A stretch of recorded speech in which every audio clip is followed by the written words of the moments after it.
ጤና ይስጥልን የተወደዳችሁ ዞላንስ ቤተሰቦች እንደምን ቆያችሁ? ከዞላንስ ዕለታዊ መረጃዎችን እየቀርብ ያለው በየጊዜው የሚወጡ አዳዲስ መረጃዎች ቀድመው እንዲደርሷችሁ ቻናሉን ኮመንት፣ ላይክ እና ሰብስክራይብ በማድረግ ቤተሰብ ይሁኑ እያልን ወደ መረጃዎቹ እናልፋለን። አብራችሁን ቆዩ። በቅድሚያም በኢትዮጵያና በጎረቤት ሀገራት የተከሰቱ አዳዲስ መረጃዎችን በዝግጅታችን አካተናል። በኢትዮ ሱዳን ድንበር ከባድ የሆነ ፍጥጫ ነግሷል። እንዲሁም ደግሞ ከመቀለ ወደ አላማጣ በጉዞ ላይ የነበረ አንድ ከፍተኛ የህወሓት ባለስልጣን እርምጃ ተወስዶበታል። ባለስልጣኑ ማን ነው የሚለውን እንዲሁም አቶ ጌታቸው ረዳና ሌሎችም የትግራይ ባለስልጣናት የተለያዩ ጽሁፎችን በድረ ገጻቸው ላይ እያያዙ እየወጡ ነው። ሌሎችም ሰፋ ያሉ መረጃዎች ኢትዮጵያን በተመለከተ ይዘናል። እንደተከታተሉ እየጋበዝን ወደ ዝርዝር ጉዳዮች እንለፍ። አብራችሁን ቆዩ።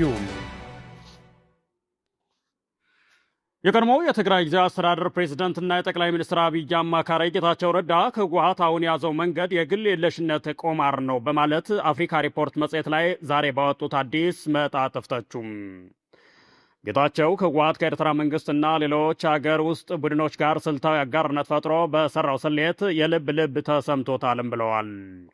የህወሓት አመራር ከፌዴራል መንግስቱ ጋር ውጥረቶችን በማባባስ የፈለጉትን አገኛለሁ የሚል አደገኛ ስሌት ይዟል ሲሉ የተቹ ጌታቸው ትግራይ አሁን ለደረሰችበት ቀውስ እርሳቸው ጭምር ኃላፊነት እንዳለባቸውም ገልጸዋል።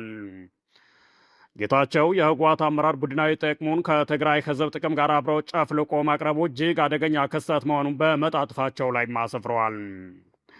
በሌላ ዜና አቶ አማኑኤል አሰፋ የዩጎዝላቪያን መፍረስ የሚገልጸውን ጽሑፍ መልሼ እያነበብኩ ነው ሲሉም ተናገሩ።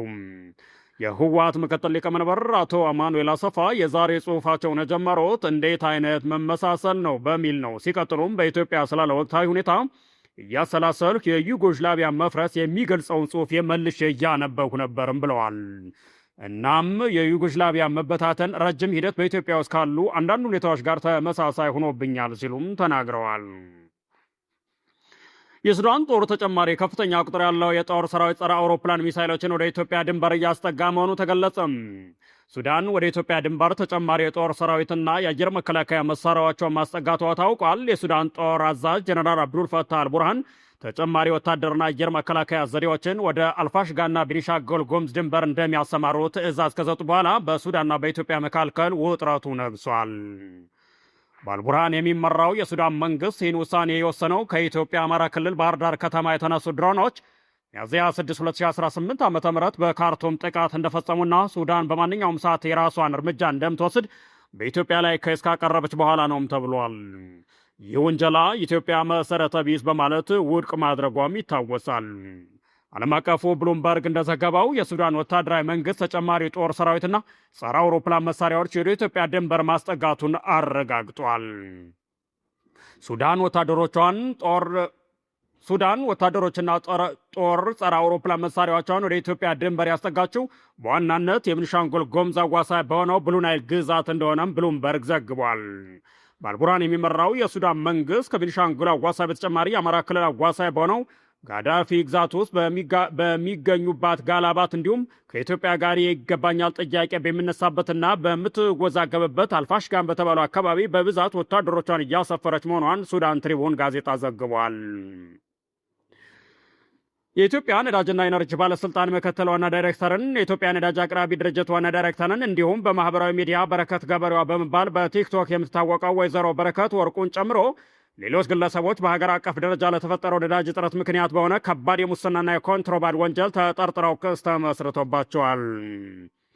የፌዴራል ከፍተኛ ፍርድ ቤት ልደታ ምድብ ሙስና ጉዳይ ወንጀል የፌዴራል ከፍተኛ ፍርድ ቤት ልደታ ምድብ የሙስና ጉዳዮች ወንጀል ችሎት መዝገቡን ተቀብሎ ማየት የጀመረ ሲሆን በአቃቢ ሕግ ክስ ላይ እንደተመለከተው ባለስልጣናቱ የፈቃድ አሰጣጥ መመሪያን በመጣስ ከተከሳሽ ወይዘሮ በረከት ወርቁ ጋር በመመሳጠር ከ466 ሺህ ሊትር በላይ ነጭ ናፍጣ ያለምንም ህጋዊ አግባብ እንድታገኝ አድርገዋል ብለዋል። ተከሳሽ ወይዘሮ በረከት ከዚህ ቀደምም በኢንቨስትመንት በሚል ሽፋን በጋምቤላ ክልል ዲማ ከተማ በወጣ የንግድ ፈቃድ ከ1000 ሊትር በላይ ነዳጅ በቀጥታ ከጅቡቲ በመውሰድ ምንም አይነት የነዳጅ ማከማቻ ወይም ዲፖ ሳይኖራት ከመቶ ብር በሚበልጥ ዋጋ የተገዛውን ነዳጅ ከ1200 ብር አካባቢ ለወርቅ አምራቾች በህገወጥ መንገድ መሸጧን በክሱ ላይ በዝርዝር ቀርቧል። እነዚህ ባለስልጣናትና የግለሰቧ ህገወጥ ድርጊት በመንግስት ሀብት ላይ ከፍተኛ ጉዳት ከማድረሱም በላይ በገበያ ላይ ለታየ ያለው ነዳጅ እጥረት ዋነኛ ምክንያት መሆኑም ክሱ ያስረዳል።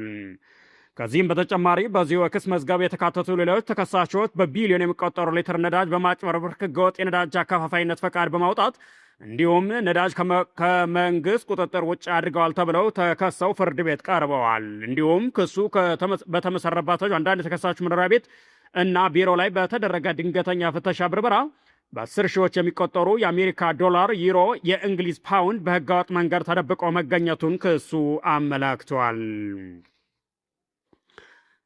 የህወሓት ከፍተኛ ጦር መኮንን ትላንትና ምሽት 1 ሰዓት ከ45 አካባቢ በሁለት ፓትሮል ተከቦ በጉዞ ላይ ያለ በአካባቢ ያሉ በኢትዮጵያ መንግስት ይደገፋሉ የሚባሉ ታጣቂዎች በወሰዱት እርምጃ ተገሏል።